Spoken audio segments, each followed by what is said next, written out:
words that aren't what you think they are. If something happens in one fell swoop, it happens all at once, as if in a sweeping movement, falling from above. But fell here does not come from fall. Fell was an old word for cruel or wicked.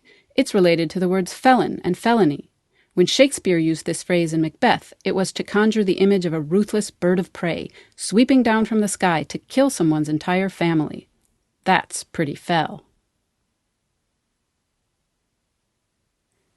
Wait, is that how you spell it? Yes, it is. It's dessert with one S. When someone gets their just desserts, they do not get cake. This dessert is a noun, not much used anymore, related to the word deserve. Your just desserts are your rightly deserved things. Sometimes that might actually be cake, but the cake kind of dessert with two S's is a different word from a later French borrowing having to do with de-serving, or removing the plates from the table. When you eke out a living, you're just squeaking by. The eke sound seems to fit. But the eke of this phrase is an old verb meaning to add, grow, or increase. When you eke out a living, you try to extend or stretch your means. It's the same eke from the word eke-name, or additional name, which later turned into nickname. When something whets your appetite, it may make your mouth water, but that's not the wet we're talking about here. It's the whet with an H of whetstone or knife sharpener. When you whet your appetite, you sharpen it. However, when you wet your whistle, it's the other wet. Have you ever tried to whistle with a dry mouth?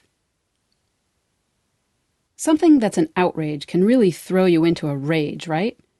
But there's actually no rage in the word outrage. It goes back to the word ultra, as in extremely very or beyond. In Old French, they said outrage to mean ultraness, the same ending as in plumage or baggage or usage.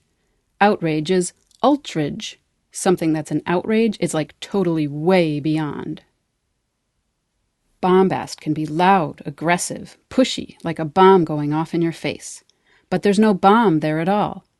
Bombast is actually kind of soft and pillowy.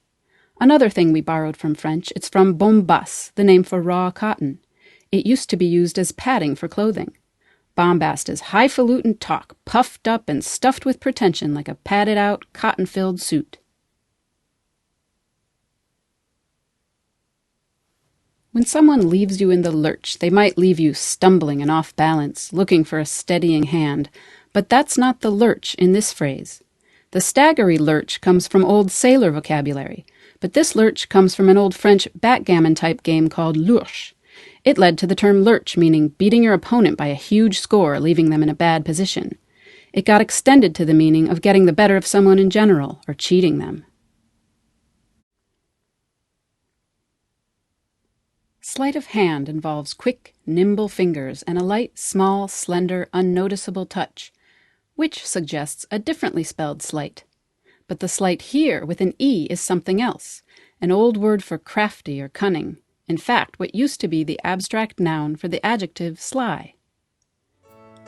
And now that you know the tricks of these words, you'll never be fooled by their sleight again.